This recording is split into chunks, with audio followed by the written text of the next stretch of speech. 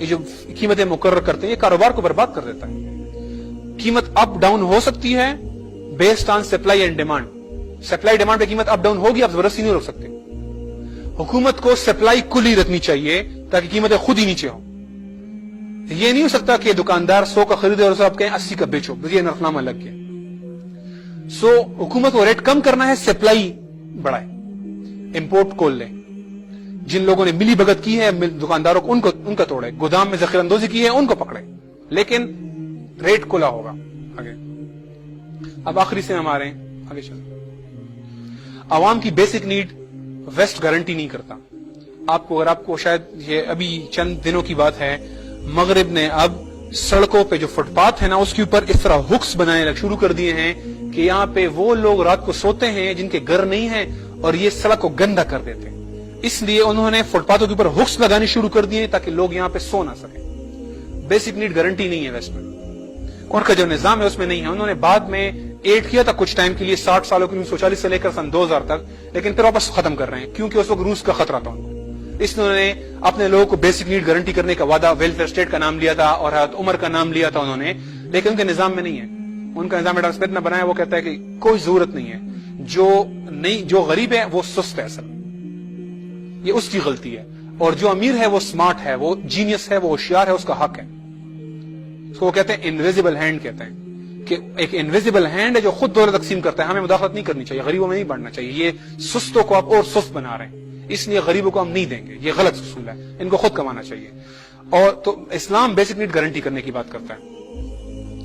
یہ اسٹیٹ کے آمدنی کے وسائل ہیں. جو کہتے ہیں ٹیکس نہیں لوگے تو پھر کیا کرو گے, یہ وسائل ہیں, اور تفصیل میں کوئی پوچھے گا تو میں تفصیل میں چلا جاؤں گا, ابھی میں نہیں جا رہا. لیکن اس میں سے ایک وسیلہ ہے صرف یہ والا, یہ حما. یہ وسیلہ پوری مسلم ورلڈ کے تمام ضرورتوں کے لیے ابھی بھی 10 گنا سے اوپر ہے. یہ ہے تیل گیس کے وہ کنویں جو کہ عوام کی پراپرٹی ہے. اس میں عوام کی ضرورت پورا کرنے کے بعد آپ باقی ایکسپورٹ کرتے ہیں اور اس کی آمدن سے ملک چلاتے ہیں. آج بھی پورے عرب ملکوں کا تیل جو ہے وہ اتنا ہے کہ وہ ہم پوری دنیا کے مسلمانوں سے کھا سکتے ہیں. وہ ویسے بھی بہت کم ٹیکسز لگائے ہوئے ہیں. ابھی بھی اس میں سے 80% یہ لوگ کھا چکے ہیں اور 20% لوگوں پہ خرچ کرتے ہیں. پھر بھی ہم نے ریت کے اندر جو ہے نا محل کڑے کر دیے ہوئے ہیں. اتنی دولت ہمارے پاس مسلمہ کے پاس موجود ہے. جو تیل گیس کوئلہ اور کے ذخائر ہیں یہ عوام کا ہیں. اس میں سے جو عوام کو دینے کے بعد جو بچتا ہے ہر وقت آپ کے پاس ہوگا, وہ آپ سیل کرتے ہیں باہر ملکوں کو, اور اس کی آمدن, دس آمدن is more than enough to meet all our needs. ہماری ساری ضروریات کے لیے آلریڈی انف ہے. آگے چلیں, ختم کریں, بس یہ ختم ہو گیا. اوکے, اس کے علاوہ کاپی رائٹس اور پیٹنٹ لاز شرعن کوئی گنجائش نہیں ہے. اس کے بارے میں واضح حدیث ہے. ایک عائشہ رضی اللہ عنہا سے روایت, ایک حدیث موجود ہے اس کے اوپر. اس لیے جب کوئی شخص, یہ بل گیٹ کو حق نہیں ہے کہ وہ ہمیں ایک ونڈو 18,000 روپے کی سیل کرے اور دنیا کا امیر ترین آدمی بن جائے. نہ کسی اور کو یہ حق ہے. پیٹنٹ کاپی لاز کوئی نہیں ہے اسلام میں. ٹریڈ مارک ہے, کسی اور کا نام آپ نہیں چوری کر سکتے. آپ اپنے پانی کا نام نیسلے نہیں رکھ سکتے, لیکن نیسلے یا کوئی دوائی ہوئی کمپنی یہ نہیں کہہ سکتی کہ جناب اس طرح کی دوائی آپ نہیں بنا سکتے, یہ فارمولا آپ نہیں بنا سکتے, اس طرح کا سافٹ ویئر نہیں بنا سکتے, اس کی کاپی نہیں کر سکتے, کتاب کو فوٹوسٹیٹ نہیں کر سکتے. یہ نہیں اسلام میں جائز. تفصیل کوئی پوچھے گا تو میں اس کے دلائل پہ انشاءاللہ بعد میں جاؤں گا. یہ بجٹ کے 8 مختلف مصارف ہیں جہاں پہ اسلام بجٹ استعمال کرتا ہے. اوکے, مغرب میں تمام فیصلے کون کرتا ہے؟ مغرب میں فیصلہ سازی مختلف طرح کے فیصلے ہیں. ٹیکنیکل فیصلے ہیں, عوامی امور ہیں, اور کچھ نظاموں کے فیصلے ہیں. تمام کے تمام, میں مغرب لفظ استعمال میں نے غلط کیا, آمیریت کے اندر. آمیریت کے اندر نظام کا فیصلہ کہ نظام کیسے ہوگا, عوام کے مسائل کے بارے میں فیصلہ, اور ٹیکنیکل امور کے بارے میں فیصلہ, تمام کا تمام ایک حکمران شخص کرتا ہے. جمہوریت کے اندر فیصلے جو ہے, نظام کیا ہوگا, ایک ایلیٹ گروپ ہے جو ایمینیز کا, جاگیرداروں سرمایہ داروں کا گروپ ہے, وہ فیصلہ کرتا ہے. عوام کے امور میں کیا ہوگا, وہی ایلیٹ گروپ فیصلہ کرتا ہے. اور ٹیکنیکل مسئلوں میں کون فیصلہ کرتے ہیں, وہی ایلیٹ گروپ فیصلہ کرتا ہے. ایک طبقہ ہے, ایک سامراجی استحصالی طبقہ ہے, سارے فیصلے وہ کرتا ہے. اسلام میں نظام کا فیصلہ خلیفہ نہیں کرتا, وہ شرع نے کیا ہوا ہے. خلیفہ چاہے بھی تو چینج نہیں کر سکتا. جو میں نے آپ کو پیچھے احکامات بیان کیے, یہ اللہ سبحانہ تعالیٰ کے احکامات ہیں. خلیفہ نہیں چینج کر سکتا, خواہ وہ امیر معاویہ ہو, ولید بن مالک ہو, یا وہ حضرت عمر صلی اللہ عنہ ہو, یا وہ خلیفہ عبدالحمید ثانی ہو, سلیمان القانونی ہو, کوئی بھی اس کو چینج نہیں کر سکتا. رول یہی ہوگا. جو عوامی مسئلے ہیں اس میں عوام کی میجورٹی فیصلہ کرتی ہے کہ آپ کے علاقے میں پہلے روڈ چاہیے کہ آپ کو پہلے اسپتال چاہیے، جو لوگ کہیں گے وہی چلے گا. اس میں خلیفہ زبردستی نہیں کرے گا، نہ شرع نے کہا ہے کہ آپ نے لوگوں کو اسپتال پہلے دینا ہے، اس میں عوام کی مرضی چلے گی.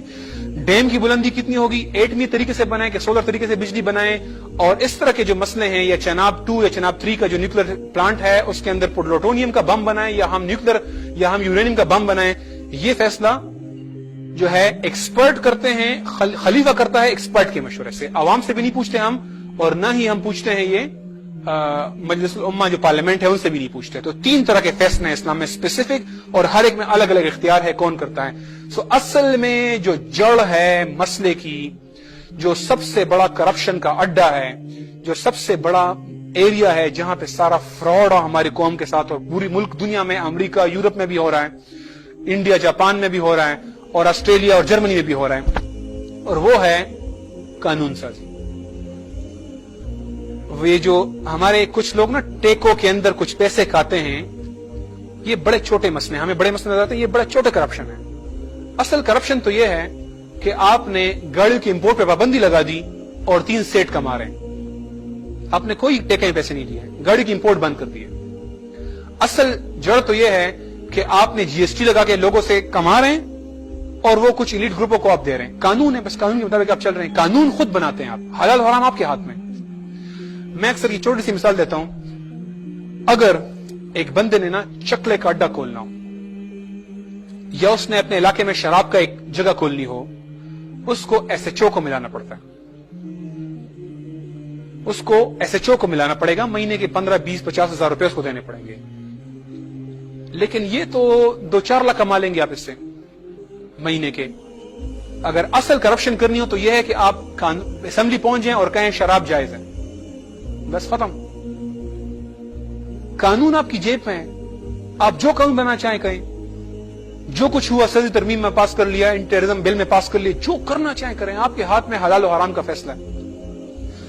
یہ ہے، یہ سارے جو کرپٹ لوگ نا ایم این ایز اسمبلی میں پہنچتے ہیں، اس کی وجہ یہ نہیں ہے کہ ہمارے عام عوام کرپٹ ہیں، اس لیے کہ وہاں پہ شہد کا چھتا ہے اور شہد کی مکھی ادھر پہنچ کے رہے گی. آپ اس کے اوپر گریجویٹ کی شرط لگا دیں، آپ اس کے اوپر ڈگری کی شرط لگا دیں، آپ اس کے اوپر نیک پرہیزگار نمازی کی شرط لگا دیں، وہ سب کر لے گا، اس نے وہاں پہنچنا ہے. اس لیے کہ وہ شہد کا چھتا وہاں پہ ہے، وہ شہد کے چھتے تک پہنچ کے رہے گا. جس دن آپ قانون سازی ادھر سے نکال لیں اور آپ کہیں اللہ کے احکامات نافذ ہوں گے، جو ادھر بیٹھا ہے کوئی کچھ نہیں کر سکتا. آپ ان لوگوں سے کہیں نا، شیخ رشید سے کہیں اور یہ قصوری اور قریشی سے کہیں، یار اسمبلی میں کھڑا ہو جاؤ، وہ کہے گا یار میرے کیا رکھا ہوا ہے وہاں پہ، میں کیوں جاؤں. یاد ہے آپ کو جب یہ ناظموں کے پاس پیسے شفٹ ہو گئے تھے تو بہت سے مینیج نے ریزائن کر کے ناظم بن گئے تھے. جب آپ وہاں پہ اختیار ہٹا دیں گے نا، وہ اختیار، تو خود ہی پاکیزہ اور مطہر لوگ آنے شروع ہو جائیں گے. اور جب تک وہ جڑ ہے کرپشن کی، تو آپ جو شرطیں لگانا چاہیں نا لگا دیں، فتوے لگانا چاہیں لگا دیں، ان لوگوں نے پہنچنا ہے. پورے معاشرے میں 1% کرپٹ ہو وہی ادھر پہنچیں گے. اور آپ اسلام کا نظام لائیں، 99% کرپٹ لوگ ہونا معاشرے میں، 1% صحیح ہو اور 1% ہی وہاں پہنچیں گے، کیونکہ وہاں پہ وہ اختیار ہی نہیں ہے جہاں سے کرپشن ہو سکتی ہے. یہ آخر میں بس آخری سلائیڈ ہے، آخری سیکنڈ لاسٹ سلائیڈ ہے، جس میں پورا سٹرکچر ہے خلافہ کا، کہ خلافہ کا جو رولنگ سٹرکچر ہے وہ کیسا ہے آگے. اور یہ آخری سلائیڈ ہے، اور اس سلائیڈ کا ایک پرسپیکٹو ہے، وہ یہ ہے کہ ہم اپنی محنت سے نظام بنا کے نا یہ نہیں سمجھتے کہ اس سے اللہ ہمیں کامیابی دلا دے گا. ہمیں امید اللہ سے ہی ہے، ہمیں بھروسہ اللہ کے وعدے پہ ہی ہے، اور اللہ سبحانہ وتعالیٰ کا وعدہ ہے جو ہمیں بیان کیا گیا ہے کہ اگر وہ نافذ کرتے تورات اور انجیل کو، اور جو کچھ اللہ کی طرف سے ان پر نازل کیا گیا تھا، تو ان کے اوپر سے برستا اور ان کے نیچے سے ابلتا. یہ ہے اللہ کا پرومس، جو بالکل سٹارٹ میں حدیث آیت بیان کی گئی کہ جو کوئی اللہ کے ذکر یعنی قرآن سننا سے منہ موڑے گا، اس کی معیشت تنگ کر دی جائے گی.